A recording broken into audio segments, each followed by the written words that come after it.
Buenos días mis queridos hermanos. Estamos muy gozosos este domingo 17 de abril, ¿verdad? Domingo en que celebramos la resurrección de nuestro Señor Jesucristo. A nuestro Dios sea toda la honra, toda la gloria y todo el poder. Y vamos a comenzar nuestro culto. Voy a invitarte a que abras tu Biblia en la primera epístola a los Corintios, capítulo 15, versículos 3 y 4. Primero dice así la palabra de nuestro Dios: porque primeramente os he enseñado lo que asimismo recibí, que Cristo murió por nuestros pecados conforme a las Escrituras, y que fue sepultado, y que resucitó al tercer día conforme a las Escrituras. Vamos a orar, cerramos nuestros ojos. Padre, te damos muchas gracias porque, como dice aquí, resucitaste, Señor, y con ello nos has dado la vida eterna. Señor, qué enorme privilegio el poder decirlo y contarnos como tus hijos. Gracias, Dios, y te ruego, Padre, que este culto que hoy celebramos por la resurrección de nuestro Señor Jesucristo, todo ello te honre y te glorifique como tú te mereces. En Cristo Jesús. Amén. Tomemos nuestro lugar. Quiero darles la bienvenida a este domingo a todos los que nos acompañan.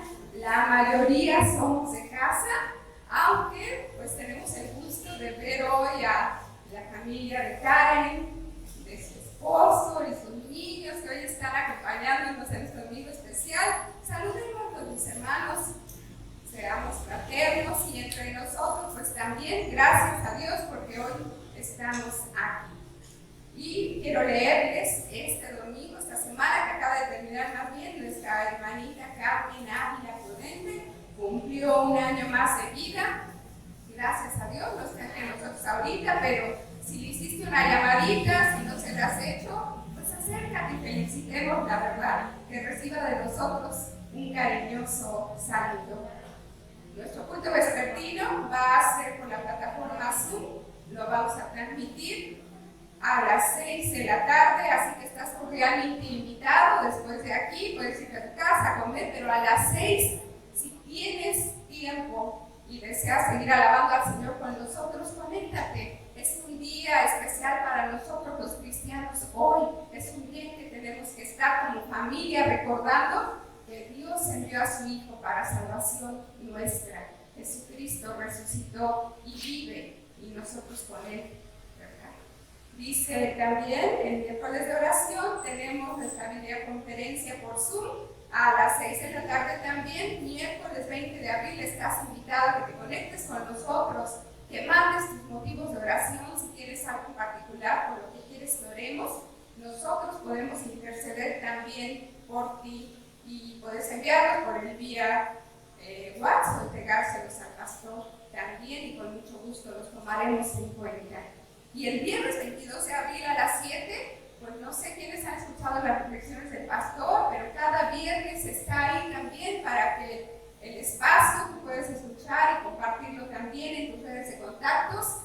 Las reflexiones que nuestro pastor envía también pueden ser de bendición a aquellos que no conocen al Señor. Así que compártelas.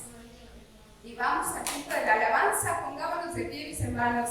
Alabemos al Señor con nuestros cantos, con mucho gozo, en este día tan especial en que recordamos la resurrección de nuestro Señor Jesucristo. Seguimos alabando a nuestro Dios. Gloria, gloria, aleluya.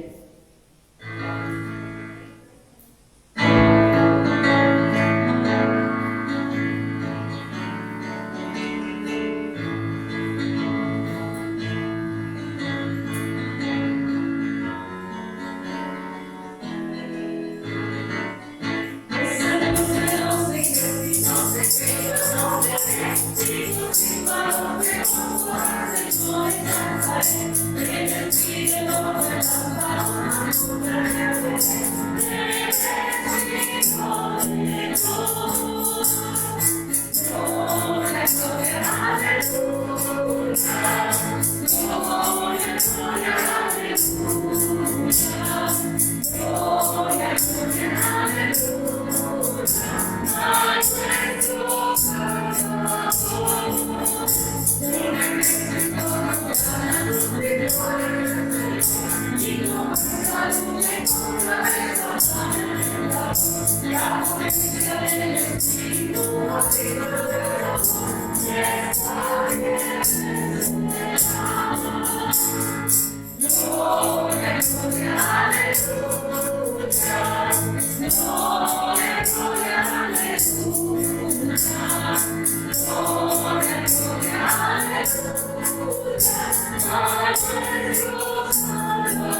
Todos moraremos en la eternidad. Y por eso es bueno alabar a nuestro Dios aquí mientras seguimos en esta tierra. Buenas alabar.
Y celebramos y vamos a seguir celebrando que nuestro Señor resucitó.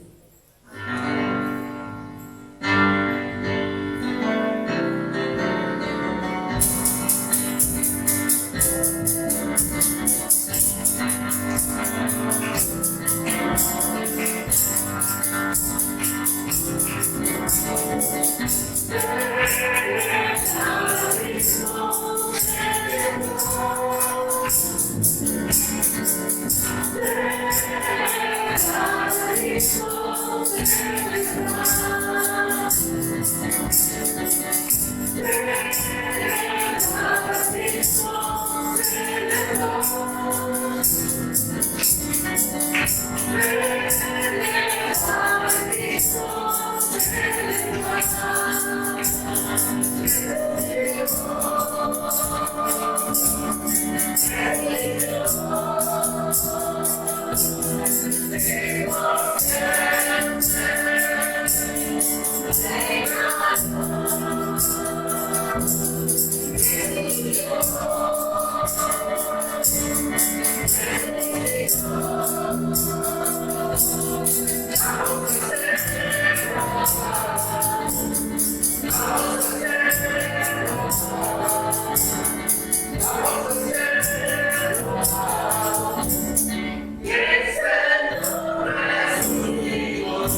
Cristo vive.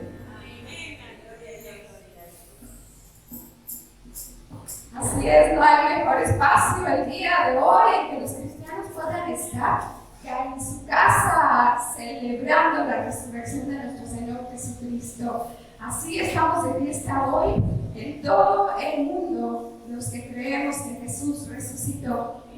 Tomamos nuestros lugares, mis hermanos, y vamos a buscar en nuestras Biblias, en el libro de Marcos, capítulo 16, versículos del 1 al 8. Marcos dice así la palabra de nuestro Dios. Cuando pasó el día de reposo, María Magdalena, María la madre de Jacobo y Salomé compraron especias aromáticas para ir a ungirle. Y muy de mañana, el primer día de la semana, vinieron al sepulcro casa y del sol. Pero decían entre sí, ¿quién nos removerá la piedra de la entrada del sepulcro? Pero cuando miraron, vieron removida la piedra, pero era muy grande. Y cuando entraron en el sepulcro, vieron a un joven sentado al lado derecho, cubierto de una larga ropa blanca, y se espantaron. Mas él les dijo, no os asustéis, buscáis a Jesús Nazareno, el que fue crucificado, ha resucitado, no está ahí, mirad el lugar en donde le pusieron. Pero id, decid a sus discípulos y a Pedro, que él va delante de vosotros a Galilea, allí le veréis como os dijo todos. Y ellas se fueron huyendo del sepulcro, porque les había tomado temblor y espanto, ni decían nada a nadie, porque tenían miedo. Vamos a recibir al pastor en esta mañana. El mensaje se titula El destello de esperanza. Llegamos al gran día. Este es el gran día. Domingo. Domingo, que quiere decir en latín Día del Señor. Y viene de una expresión griega donde el Señor, la expresión original quiere decir el Señor de la casa. Y hablando o entendiendo la casa como todo el universo y la tierra muy en particular. Así que en griego, digamos, la palabra o la expresión querría decir Dios, el Señor de la casa, de todo lo que está en la casa. Y eso nos incluye lo que es el gran día, porque aquí empezó prácticamente en un domingo como hoy, el primer día de la semana, comenzó lo que propiamente ya es la vida cristiana. Con la llegada de estas mujeres al sepulcro vacío, inició lo que sería después la celebración ya propiamente cristiana. Separado ya, para nosotros ya el día más importante no es el día de reposo, el día séptimo. Para nosotros el día más importante es el día en que Jesucristo se levantó victorioso de la tumba, el día que resucitó, el día del Señor. Y eso es lo que decimos significa el domingo. Fíjense que un personaje, Ignacio de Antioquía, quien fue ordenado por el mismo apóstol Juan, fue ordenado como obispo, y él escribió muchos libros, varias cartas, exhortando a muchas iglesias de Asia Menor, y escribió inclusive cartas camino al martirio, y entre uno de estos escritos, que es la carta a los magnesios, él escribió lo siguiente: si los que se habían criado en el antiguo orden de cosas vinieron a una nueva esperanza, no guardando ya el sábado, sino viviendo según el día del Señor, domingo, día en el que surgió nuestra vida por medio de Él y de su muerte. Y resalto estas dos frases: día en el que surgió nuestra vida por medio de Él y de su muerte y de su resurrección. Ahí empieza toda la historia. A partir de ahí son hechas las cosas nuevas. Dejamos el antiguo pacto, dejamos el cumplimiento de la ley, dejamos los ritos sacerdotales, rituales, todo lo que era la ley de Moisés, y empezamos un nuevo pacto, una nueva forma de hacer las cosas, una nueva forma de entender nuestra relación con Dios, ya no a través de un templo y de un lugar sagrado, sino ahora cara a cara, porque el puente que nos permite estar con el Señor es Jesucristo, quien venció a la muerte, limpiando el pecado de la humanidad y franqueando, liberando, haciendo que el camino ahora esté libre para todos aquellos que creemos en el Señor Jesucristo. Y otra frase: y los que se habían criado en el antiguo orden de cosas vinieron a una nueva esperanza. Los que habían creído, los que habían crecido, los que habían sido formados por las prácticas, las costumbres, los dioses greco-romanos, y que tenían sus prácticas ahí, o los que habían crecido en las prácticas judías, dice, ahora son hechas totalmente nuevas. El antiguo nuevo orden de cosas viene a ser ahora una nueva esperanza.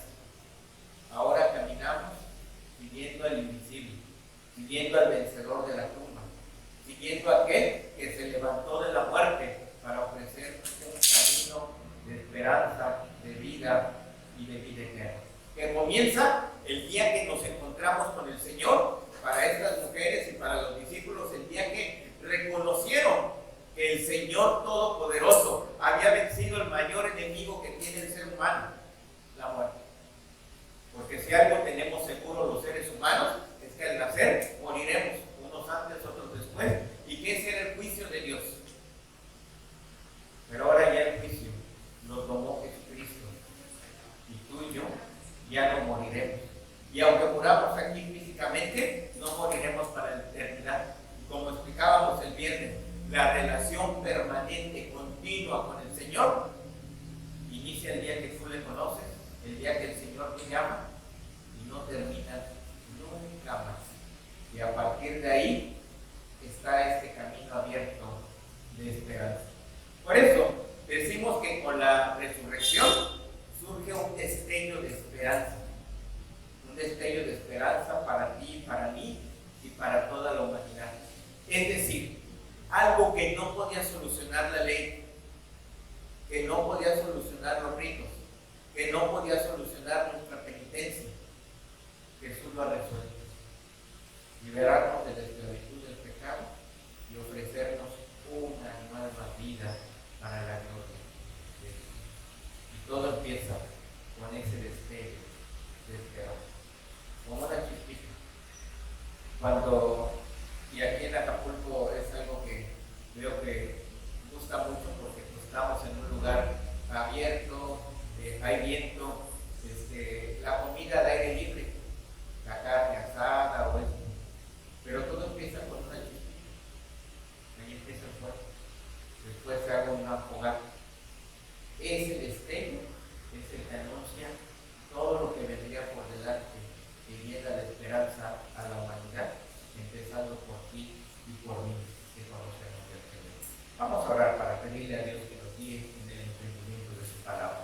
Gracias, Padre, porque nos das nuevamente la oportunidad de acercarnos a tu mensaje, Padre. Te rogamos que tú nos guíes a toda verdad en esta tarde y que podamos reconocer lo que tú has hecho por nosotros en la cruz y sobre todo levantando de la tumba a tu Hijo amado, aquel que cumplió con tu voluntad.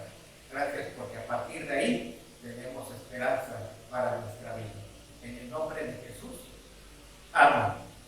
Vamos a leer los versículos 1 y 2 de Marcos 16 en esta que es la Reina Valera contemporánea. Leemos todos juntos. Dice: cuando pasó el día de reposo, María Magdalena, María la madre de Jacobo y Salomé compraron especies aromáticas para ir a ungir el cuerpo de Jesús. El primer día de la semana, muy temprano, en cuanto salió el sol, fueron al sepulcro. Marco hace aquí una observación, un énfasis en tres mujeres que han aparecido a lo largo del Evangelio de Marcos. María Magdalena, que además quiero decirles que es la única que aparece en los 4 evangelios. Ustedes lo buscan, ella está en los 4 evangelios, María Magdalena, María la madre de Jacobo y Salomé. Ellas ya habían estado en momentos especiales, por ejemplo, allá cuando estuvieron atentas, donde pusieron el cuerpo de Jesús, en el capítulo 15, después de que bajaron el cuerpo muerto de Jesús de la cruz. Y el texto también recoge el nombre de estas 3 mujeres que ya ha citado antes en el capítulo 15. Por lo tanto, es interesante que para aquella cultura, que las mujeres eran prácticamente anónimas. Aquí tenemos un hombre, un evangelista, que nos está diciendo que estas 3 mujeres son tan importantes que su nombre tiene que pasar a la historia. Y eso es algo relevante. Pasado el sábado, ya podían efectuar compras, de modo que fueron a comprar ungüentos aromáticos para terminar su tarea pendiente de embalsamar el cuerpo de Jesús, que había sido envuelto el día viernes, ya antes de que llegara a las 6 de la tarde, en especies aromáticas y puesto en una sábana. Es evidente que aquellas mujeres iban al sepulcro para embalsamar el cuerpo, por tanto, no esperaban la resurrección. Ellas lo que querían era apresurarse a llegar a esa tumba para cumplir aquello que, porque ya se ponía la tarde y empezaba el día de reposo, empezaba ese día en el que había que guardarse, no pudieron cumplir con aquellos oficios, con aquellas formas de darle el último homenaje a aquel que amaba. Así que en esta mañana se levantan muy temprano. El texto une 2 frases. Uno que indica muy temprano, que la expresión puede decir que se pararon entre las 3 y las 6 de la mañana, es decir, antes de que aparezca el sol.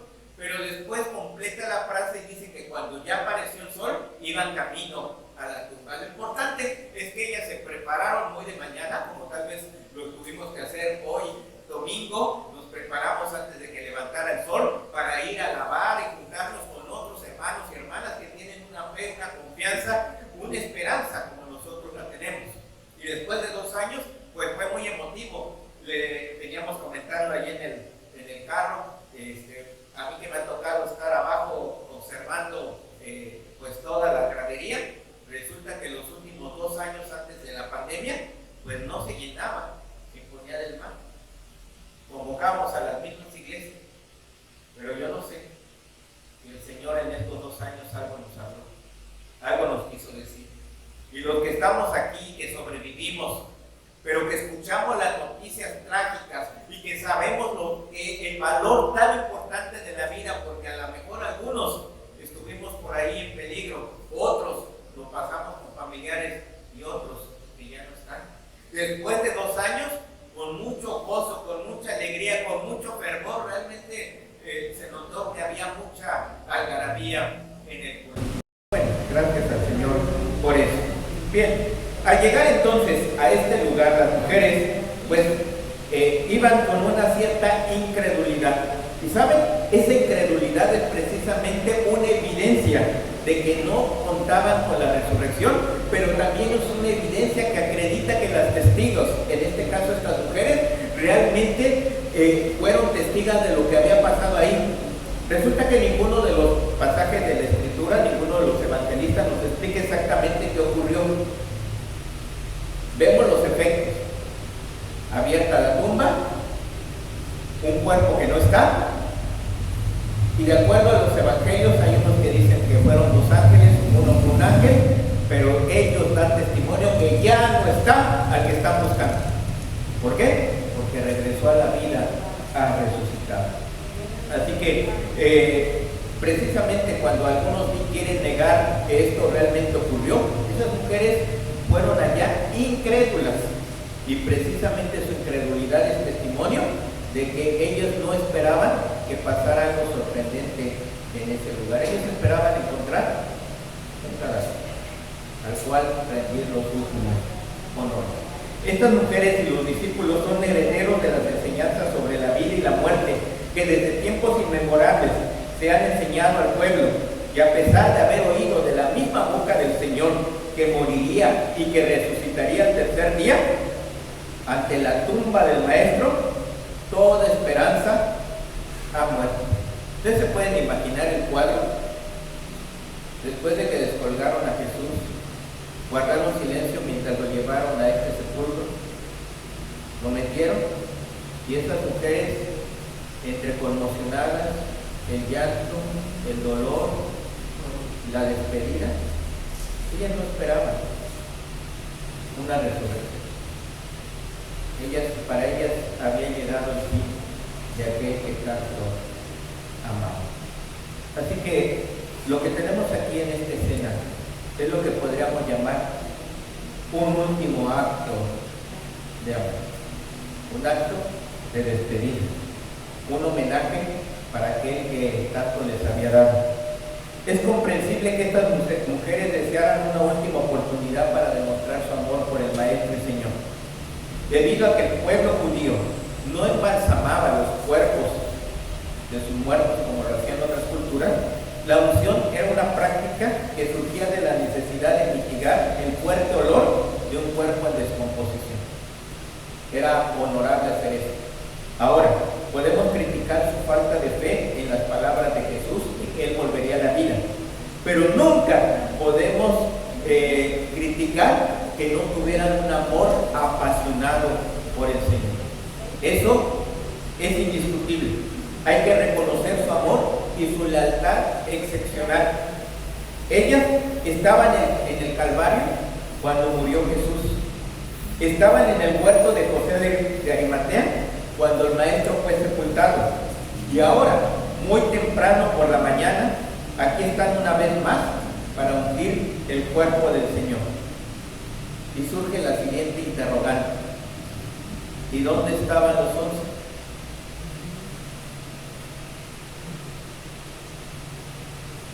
¿En qué lugar hubieras estado tú ese primer día de la semana?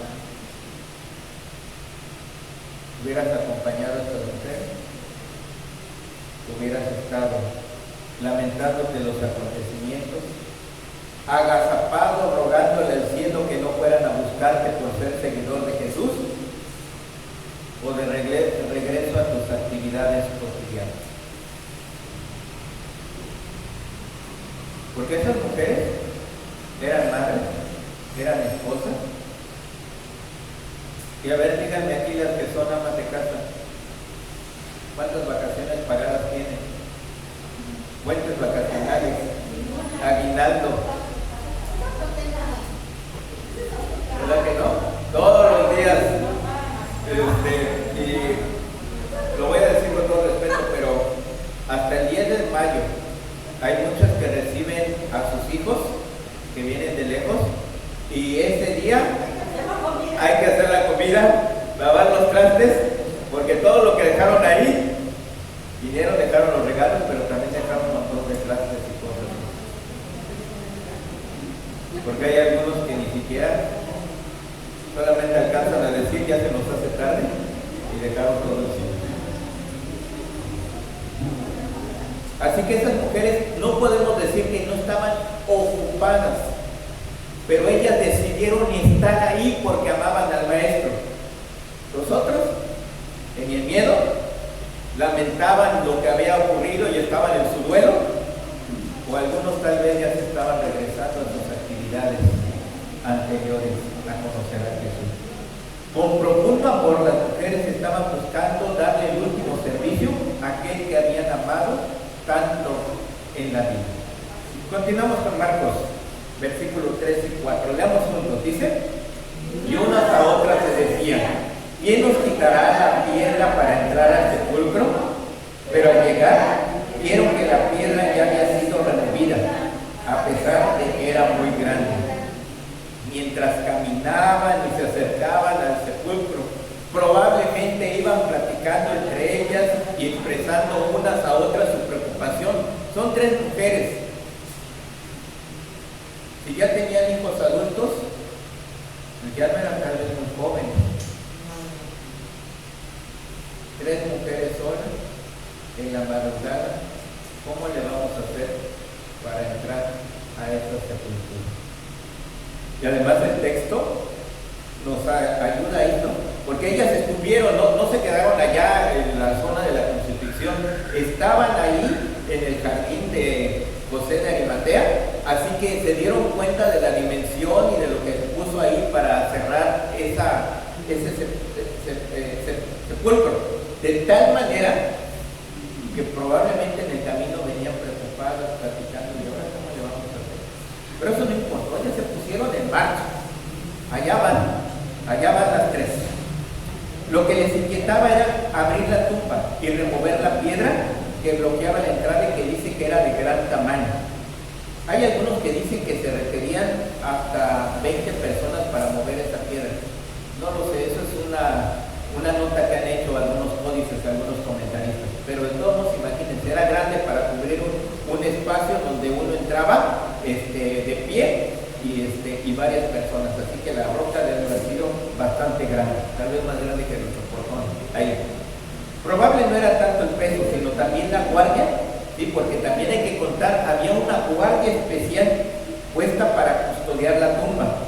Los líderes de los judíos tenían cierto temor de que las palabras de Jesús, que había anunciado de que iban a resucitar, se cumpliesen, por lo que pidieron una guardia para asegurar la tumba, de modo que nadie pudiera acceder a ella. ¿Se acuerdan? Los sacerdotes van y le dicen a Pilato: nosotros nos acordamos que ese impostor, ese blasfemo, dijo que iba a regresar, y entonces a lo mejor por ahí se organizan unos amigos, sus discípulos van y lo sacan de la noche, entonces ponle una piedra ahí grandota para que no se atreva. Y aquella guardia debía autorizar a las mujeres para entrar y embalsamar el cuerpo de Jesús. Por otro lado, estaba el peso de la piedra que rodaba para cerrar esa piedra, ese sepulcro en la roca. Además, junto con esto también estaba un sello imperial, ¿sí? Un sello que se hacía más o menos como lo hacemos con cera. Entonces, ¿para qué ponen un sello aquí de clausurado? Exacto. ¿Y qué pasa si uno quita un sello de clausurado? Exacto. Así que les ponían ese sello a la roca, se lo pusieron. Entonces la roca, la guardia y el sello. Todo eso hay que quitarlo para penetrar a cumplir con estos ritos de amor al maestro. Así que el sello garantizaba la inviolabilidad del sepulcro y había sido por puesto tiempo, por lo menos 3 días, que habían pactado los líderes de Israel con el gobernador Pilato. Romper el sello sería considerado como un acto contra Roma y recibiría el castigo correspondiente. Además, delante del sepulcro se había situado una guardia romana. Cuando llegan al sepulcro, la segunda idea es la siguiente: de la preocupación a la zona. Porque ellas van preocupadas pensando cómo le van a hacer, y cuando llegan, dice el texto, cuando levantan la mirada, la tumba está abierta. Lo inesperado, el asombro. La expresión en griego es así como un resplandor. De repente apareció. Las mujeres que venían mirando el camino por donde iban llegaron al centro de su camino y ahora se encuentran con esta tumba.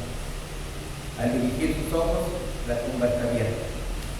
El verbo está relacionado con observar, el verbo ver, de manera que cuando alzaron sus ojos observaron que el problema que les preocupaba estaba resuelto. La piedra del sepulcro había sido retirada y la entrada estaba despejada. Como dice un doctor en teología, el doctor La Cueva, quienes buscan diligente a Cristo se percatan de que las dificultades que se cruzan en su camino se desvanecen de un modo sorprendente y que una mano invisible les ayuda más allá de lo que esperaban. Sorpresa, pero es una sorpresa agradable. Dios había manifestado su poder de dos maneras. Una, arrancando la puerta para que todos pudieran ver que Jesús no estaba dentro de la tumba. Otra, resucitando a Jesús, levantándolo de entre los muertos. La piedra de la entrada ya no era necesaria porque la tumba estaba vacía. Ya no había que guardar ningún cuerpo. Y no había que guardar ningún cuerpo en el interior, porque el que había pertenecido a Jesús ahora había vuelto a la vida, resucitando con todo poder y gloria. ¿Sí? La piedra no la quita el Señor, nuestro Dios, para que salga Jesús. La piedra la quita para que puedan entrar los testigos y observar que verdaderamente está vacío. ¿Ustedes han pensado por qué quedaron los lienzos ahí? Si tú te llevas una momia, por ejemplo, allá en Egipto, que las momias las vendaban completas, ¿qué pasa si tú le quitas el vendaje?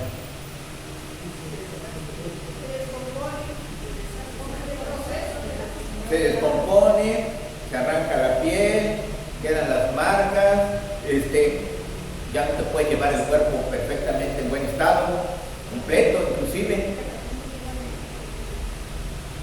Esta es otra evidencia de la resurrección.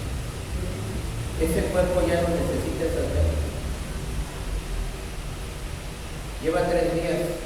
¿Cómo estaría la sangre después de 3 días en esas venas? Con olor. Aparte del olor.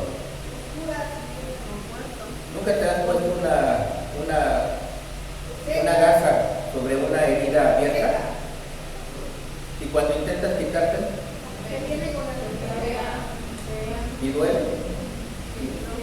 Y si la arrancas, se desgarra, aunque esté el cuerpo inerte o muerto, hubiera habido un desgarramiento. Para llevar tu cuerpo rápido, ¿tú crees que hubiera habido tiempo? Para quitarle el vendaje y todo. Esa es otra evidencia. Las vendas quedaron ahí. Ya no eran útiles, pero además el cuerpo tenía otra consistencia, de tal manera que las vendas se aflojaron, se soltaron, ya no eran necesarias. La puerta no fue abierta para que saliera el Señor, sino para que todos pudieran ver que no estaba en la tumba. Al resucitar, se le había dado un cuerpo de resurrección que está libre de las necesidades del cuerpo terrenal que nosotros conocemos. Vean un ejemplo de esto en Juan 20:19. Ese domingo, al atardecer, los discípulos estaban reunidos con las puertas bien cerradas porque tenían miedo de los líderes judíos. De pronto, Jesús estaba de pie en medio de ellos. La paz sea con ustedes. Ya había entrado. Ellos tienen miedo, están cuidando ahí a ver quién toca, que alguien no vaya a intentar forzar una ventana, una puerta, porque todos están cerrados con piedra y lodo. Y de repente se encuentran con un personaje que es el Señor adentro. Después de hablar un rato con él, ese mismo personaje ya no está. La escena. Ese mismo día, más tarde, el 25, ellos le contaron: hemos visto al Señor, hablando de la Tomás, pero él respondió: no le creeré a menos que vea las heridas de los clavos en sus manos y que meta mis dedos en ellas y ponga mis manos dentro de las heridas del costado. Y más adelante dice que el texto, que nuevamente se apareció el Señor. Así que la evidencia real es de que el Señor había resucitado y tenía una condición totalmente distinta a la nuestra. Aunque se podía tocar, se podía ver, comió con ellos, porque esos son los relatos de la resurrección, también traspasaba las puertas, ya no había dolor, ya no había sangrado, ya no había todas esas cosas que a nosotros nos incomodan. Ustedes me vieron aquí, me hicieron un trabajo ahí en 2 dedos. Estuve aquí un mes que no pude utilizar zapatos cerrados. Y el primer día que lo usé me dolió todavía un poquito. Y eran 2 dedos. Ahora todo el cuerpo martirizado de Jesús. Por eso parece imposible que Él solamente se haya reanimado, como dicen, porque realmente cambió. Porque la resurrección es una transformación del cuerpo, y un cuerpo que va a vivir para la eternidad. Marcos 16:6. Veamos cómo. Pero el joven les dijo: no se asusten, ustedes buscan a Jesús el Nazareno, el que fue crucificado. No está aquí, ha resucitado. Miren el lugar donde lo pusieron. Todo aquello estaba rodeado de un aspecto sobrenatural.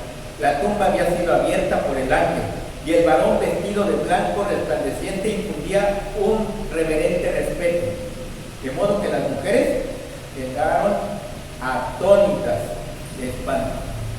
O si lo decimos en nuestros términos, se quedaron con los ojos cuadrados. Así, no sabían qué decir, qué pensar, qué hablar. Fue una sorpresa, y el joven pues las vio todas conmocionadas, transfiguradas. A lo mejor se pusieron hasta blancas. No saben. Por eso le dije: no se espanten, no se asusten, cuidado. Todo cuanto suponían de dificultad para aquel grupo de mujeres, la puerta de la tumba, la custodia de la guardia en el sepulcro, había sido desbaratado por el poder de Dios. Nadie en el cielo, ni en la tierra, ni los enemigos de Jesús, ni los mismos demonios pudieron impedir lo que Dios había determinado: que el Hijo se levantara con el poder, se levantara para la vida. Todos quisieron oponerse al designio divino, pero la omnipotencia del Altísimo la hizo estéril, volviendo a la vida aquel que pensaba que ya estaba muerto.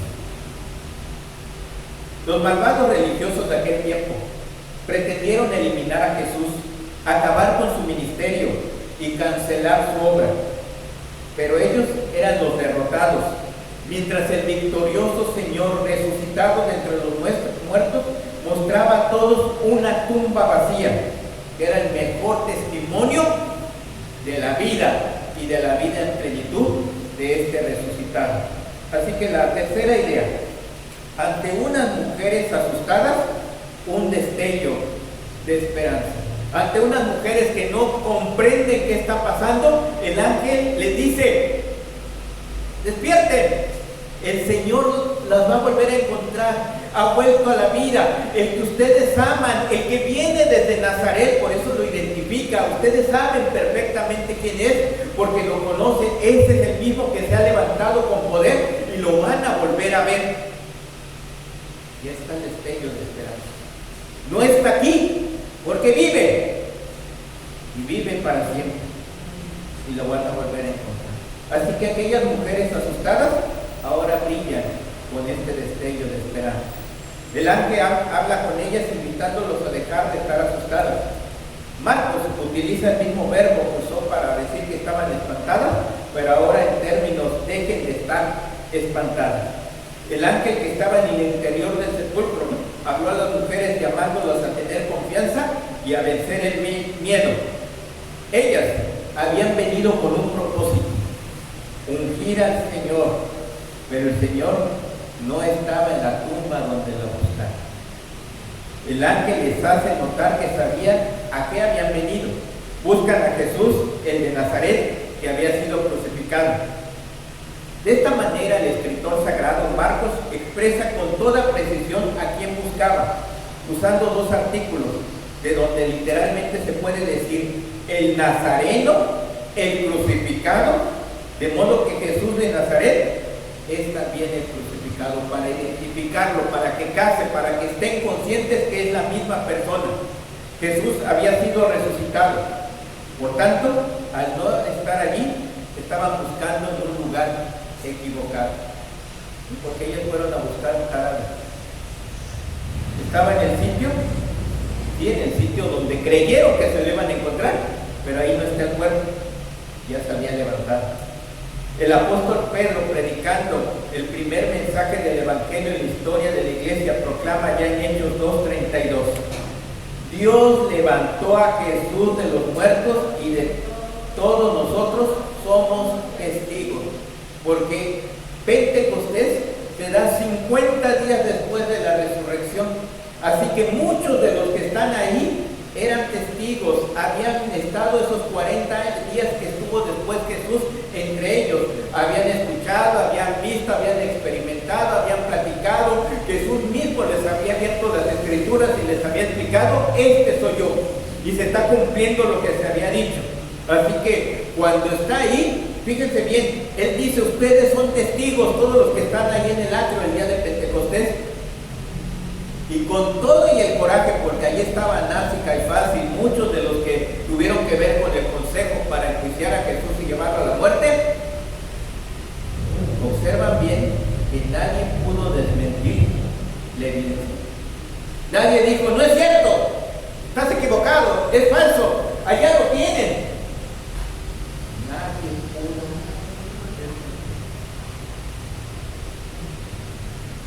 Ya no está en la tumba.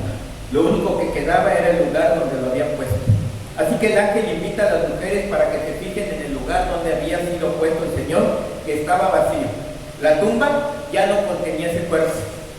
Podríamos haber esperado un mensaje diferente, por ejemplo, una severa reprensión en vista de que aquellas mujeres salían a la tumba para ungir un cuerpo muerto, demostrando que no habían tomado en serio la predicción de Jesús de que resucitaría al tercer día. Tal vez algunos hubiéramos hecho eso: exhortar, regañar, decir: mujeres de poca fe, y de paso los apóstoles también.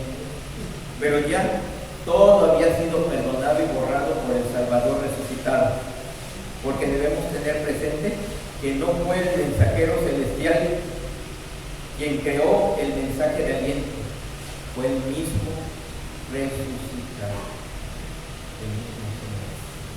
En conclusión, versículo 7. Leamos juntos. Dice: pero vayan ahora y digan a sus discípulos y a Pedro: él va delante de ustedes a Galilea, allí lo verán, tal como él les dijo. Las mujeres recibieron una notable encomienda: proclamen la resurrección del Señor. Era un mensaje de victoria y de aliento dirigido primeramente a los amigos, compañeros, a los discípulos, aquellos que lo amaban. Las esperanzas de aquellos habían quedado sepultadas con el cuerpo del Señor Jesús, precisamente en ese lugar, en esa sepultura. Pero las mujeres llevaban ahora un mensaje de gozo y de seguridad, un destello de esperanza, de ilusión. Todo vuelve a renacer. El testimonio que acompañaría el mensaje de las mujeres iba respaldado por dos hechos: la tumba vacía y la presencia de los ángeles que hablaban con ellas y les encomendaban anunciar estas buenas y alegres noticias. Este mensaje había de llevar a los discípulos y a Pedro. Y pensemos por qué se hace esa distinción de Pedro. Porque dice: vayan y díganle a los discípulos y a Pedro. Pedro era aquel que le había negado, y aunque arrepentido, tal vez tuviera en su alma una sombra de duda sobre lo que el Señor haría ahora con esa relación que él sentía que se había quebrado porque había defraudado, y más porque se había tenido que comer sus palabras.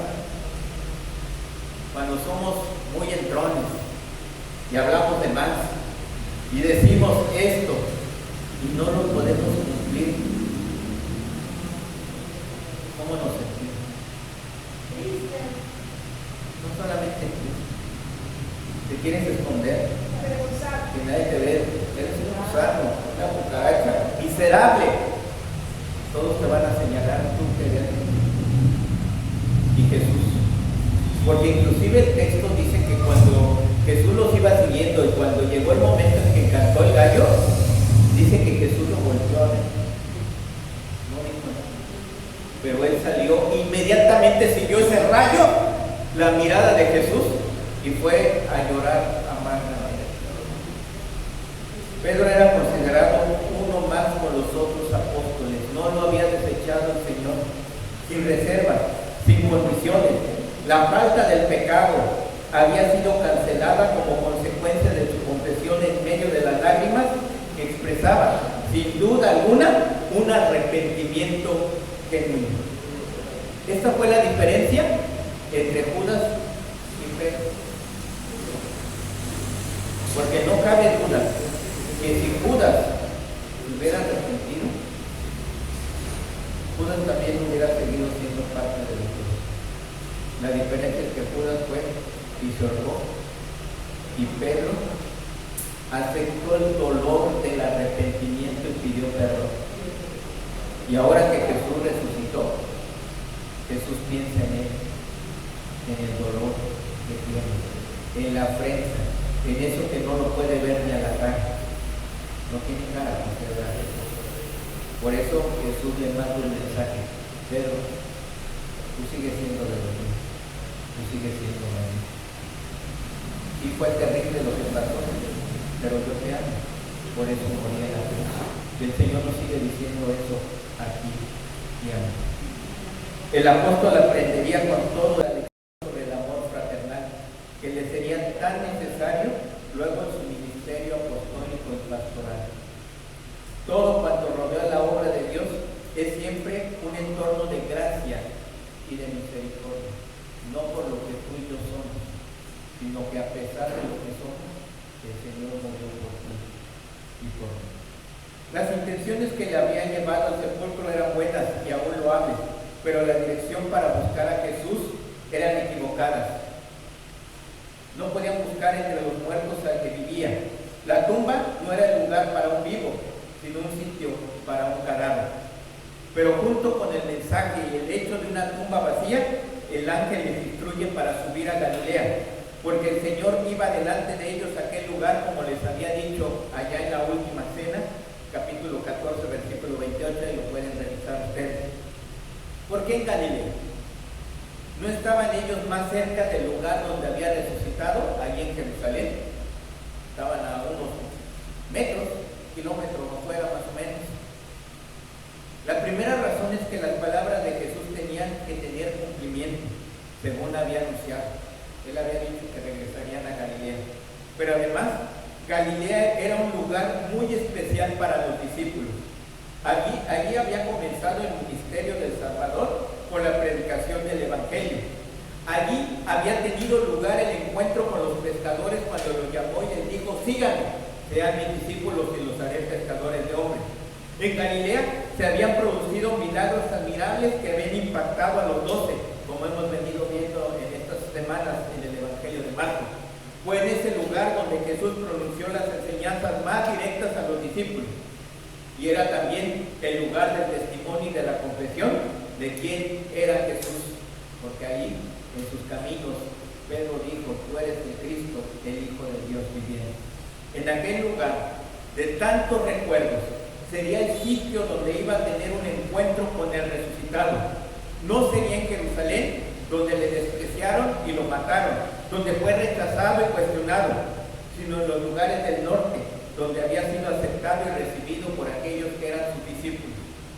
Sin duda, además de esto, Galilea era un lugar donde había otros muchos discípulos, seguidores parciales de Jesús, que no habían podido ir a Jerusalén y no verían al Señor resucitado en otro lugar que no fuera en Galilea. Así que él decide ir a Galilea. Aquel era el lugar que, según el profeta, siendo tierra de tinieblas y de sombra de muerte, brilló la carne humana, en carne humana la luz del mundo, y volvería a tener la bendición de que en aquella tierra luciese de nuevo la luz de Dios en el glorioso Señor resucitado.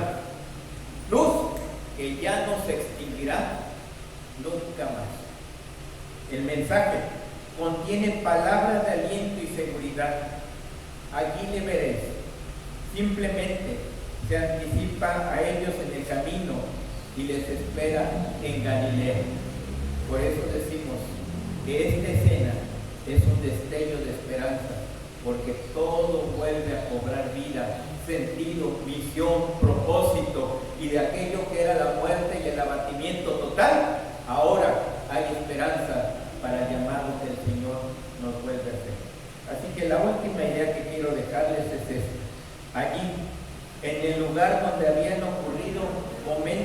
admirables en el ministerio del Señor, se producirá el gozoso encuentro con el que había muerto, pero que ahora estaba vivo para siempre. Y tú y yo seguimos dando testimonio de ese que vive para siempre. Por eso, para nuestra generación, tú y yo somos anuncios y destellos de esperanza en medio de un valle de sombra y de muerte. Y así como dijo un día Ignacio de Antioquía, si los que se habían criado en el antiguo orden de cosas vinieron a una nueva esperanza, no guardando ya el sábado o los antiguos ritos o tradiciones o costumbres, sino viviendo según el día del Señor, domingo, día en el que surgió nuestra vida por medio de Él, de su muerte y de su resurrección. Vamos ahora. Te damos gracias, Padre, porque tú has venido a darle nuevamente sentido a nuestra vida. Porque tú transformas nuestra oscuridad, nuestro dolor, nuestro sufrimiento y nuestro destino final de muerte en vida, en esperanza, en renuevo, en un renacer. Gracias, Padre, porque Jesucristo se levantó de la tumba, con lo cual nuestra esperanza renace, no solamente pasajera, sino para la eternidad. Una nueva vida con un propósito hasta que nos encontremos en la gloria con aquel que está resucitado. Gracias, Padre, por tu palabra, en el nombre de Jesús. Amén. Dice en 2 de Crónicas 29:35, así pues hubo abundancia de holocaustos, con grosura de las ofrendas de paz y libaciones para cada holocausto, y quedó restablecido el servicio de la casa de Jehová. Mis queridos hermanos, es tiempo de depositar nuestras ofrendas aquí al frente, mientras entonamos este himno, Tu amor puro. Thank you.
que tú nos volteas a ver cada día, porque sabemos, Señor, que si no fuera por ti, nosotros no tendríamos lo que tenemos, Señor, ni esperaríamos más de tu gracia, Señor, porque tú un día nos tomaste y nos elegiste para ser tus hijos. Por eso, Padre, en gratitud, delante de ti traemos hoy nuestras ofrendas como símbolo de nuestro amor y confiando, Padre, que van a ser usadas para tu honra y tu gloria. En el nombre de nuestro Señor y Salvador Jesucristo. Amén. Dice el libro de los Hechos, capítulo 12, versículo 5. Así que Pedro estaba custodiado en la cárcel, pero la iglesia hacía sin cesar oración a Dios por él. Vamos ahora. Padre, queremos darte muchas gracias por esta semana que nos has permitido alabarte, hacerlo de manera presencial. Gracias por tu cuidado, por tu amor. Te rogamos, Padre, que podamos seguirlo haciendo, que tú nos guardes, nos bendigas. También te ruego, Padre, por aquellos que están trabajando en estos días de manera especial, que tú los guardes, les des fuerza, les des salud. Bendigas también su trabajo, su economía. Y gracias, Padre, por aquellos que tienen el trabajo. También, Padre, queremos darte muchas gracias por nuestra hermana Carmen Ávila Prudente. Gracias porque ella cumplió años esta semana que ha terminado el día de ayer.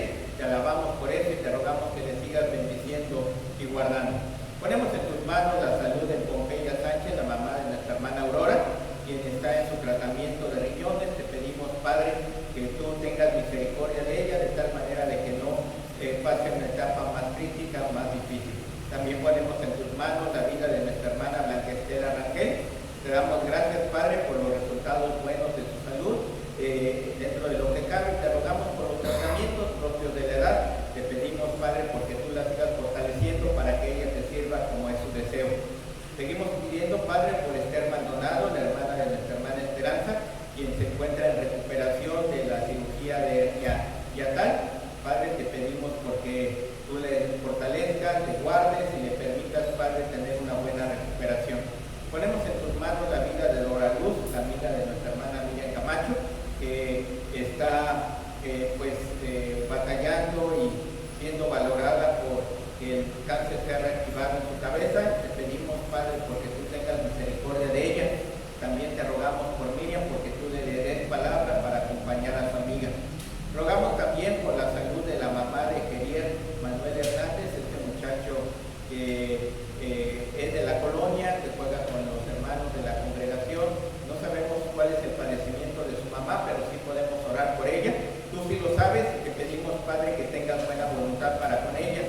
También nos permita ser de bendición para este joven. Padre, queremos poner con nuestra hermana Isabel Mazón la vida de su hijo Alejandro y de su esposa, que están viajando para Monterrey vía carretera. Te rogamos que les permita regresar con bien al lugar donde radican, donde trabajan. También te pedimos por el hermano de nuestra hermana Isabel, Jorge, por la apertura del hotel y porque son nuevas las responsabilidades que tiene. Te rogamos que tú le bendigas, le guardes y le permitas prosperar en este proyecto nuevo. Ponemos también en tus manos la salud de su suegra, de nuestra hermana Isabel. Ha estado quebrantada, también hay cáncer en su vida y te pedimos, Padre, que tú tengas de ella misericordia. Y ponemos en tus manos la vida de nuestro hermano Alejandro García, su esposo, que está esperando un trasplante de córnea, pero antes requiere una colocación de una membrana. Te pedimos, Padre, porque los resultados, los estudios, todo indica que ya está listo para hacerlo, así que simplemente prepáralo para la fecha que está marcada. Padre, queremos pedirte porque y te damos gracias porque prácticamente hemos podido concluir otra etapa de la construcción de este espacio para los niños, y si es tu voluntad podremos hacer la última parte, levantar ya 2 salones, de tal manera de que podamos tener otros espacios habilitados para los niños para poderse servir de mejor manera. Rogamos, Padre, por aquel territorio allá en el oriente, Ucrania y Rusia, que están en guerra. Te pedimos, Padre, porque tú traigas la paz en esta tierra, una tierra que también se declara cristiana y que es triste que ahora estén en conflicto. En tus manos ponemos a los líderes para que puedan llevar la paz a sus pueblos.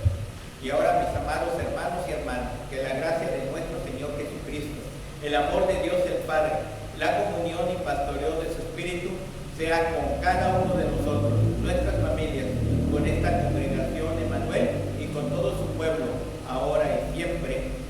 Amén. Les invitamos para que en la tarde por vía Zoom nos puedan seguir en el culto vespertino. Terminamos con una alabanza. Porque Él vive.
Iniciamos esta semana, el futuro es tuyo. Dios te bendiga.